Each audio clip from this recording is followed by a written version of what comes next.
大家好，我是罗伯特。今天说仇富的问题。首先问大家几个问题，请问大家想成为有钱人吗？请问大家知道什么是有钱人吗？请问大家嫉妒仇恨有钱人吗？请问大家觉得有钱人会仇恨有钱人吗？请大家思考这几个问题，相信大家会得出自己的结论和答案。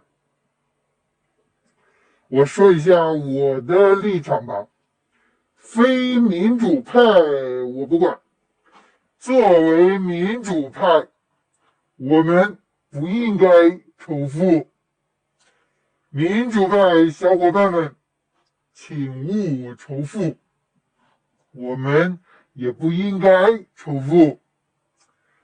当然，我们还是需要首先选择一下有钱人或富人的定义。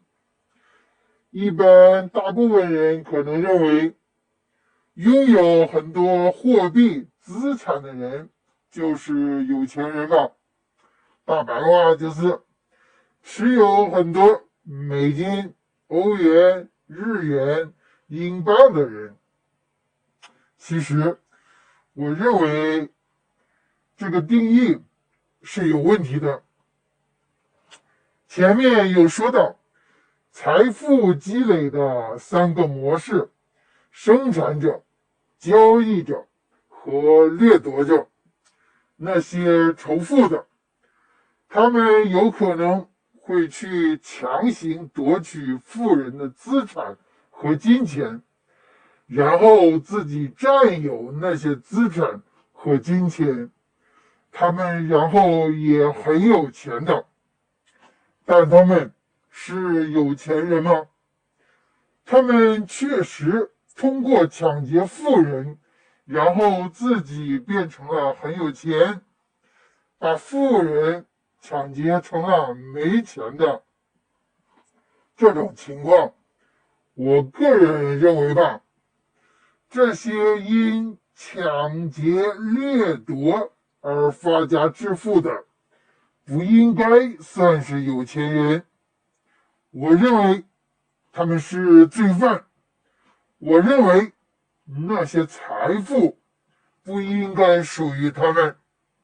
他们是占有了那些资产和金钱，他们是没有那些资产和金钱的所有权的。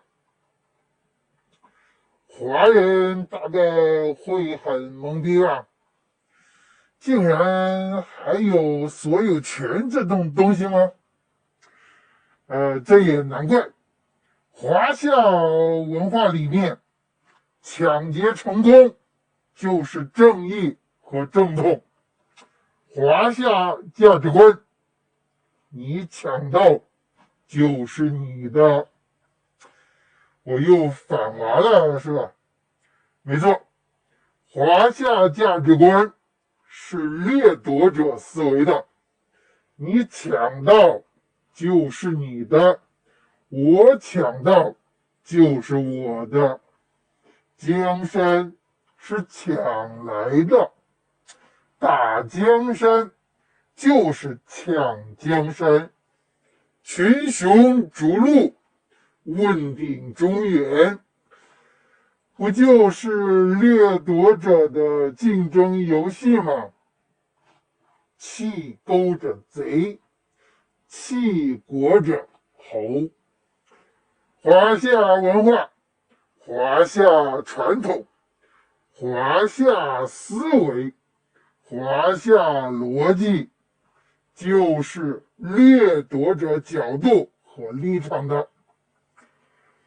全球的华人们在这里提倡大家抛弃成王败寇的正义逻辑思维啊，华夏传统该丢还是赶紧丢吧。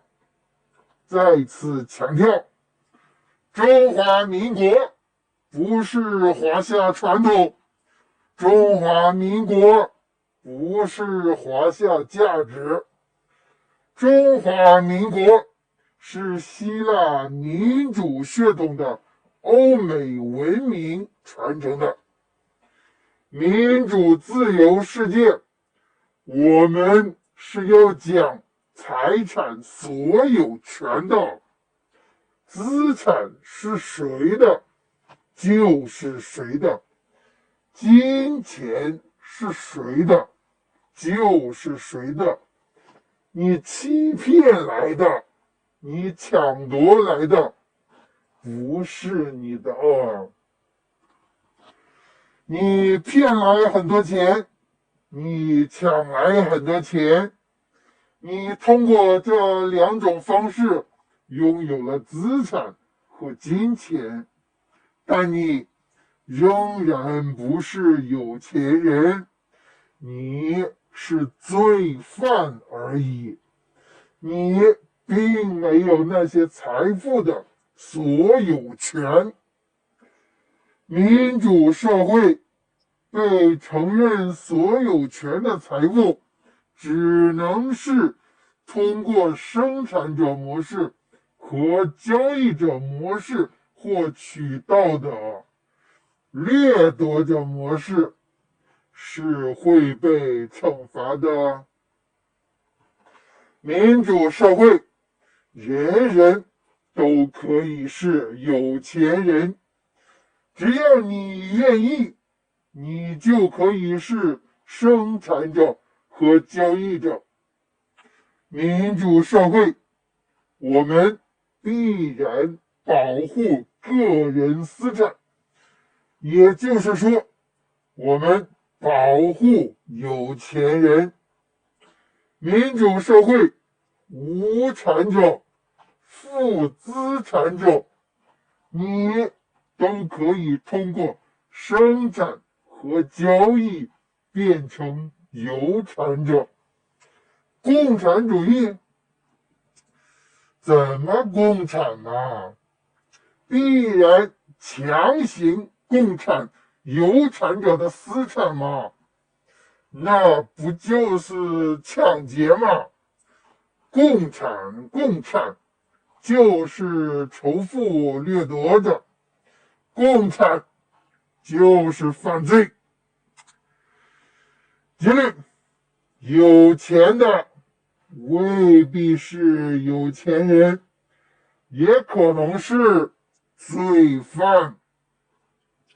民主社会是有钱人的世界和天堂，每个人都有平等的机会成为有钱人。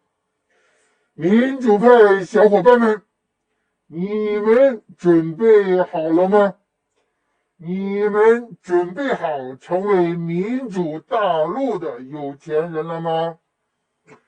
民主派小伙伴们，请开始努力成为有钱人吧。咱中华民国光复大陆是需要很多军费的，我们没有军费的投资人，那么我们就自己成为有钱人吧，然后咱们自己投资。好了，今天就这样，改天见。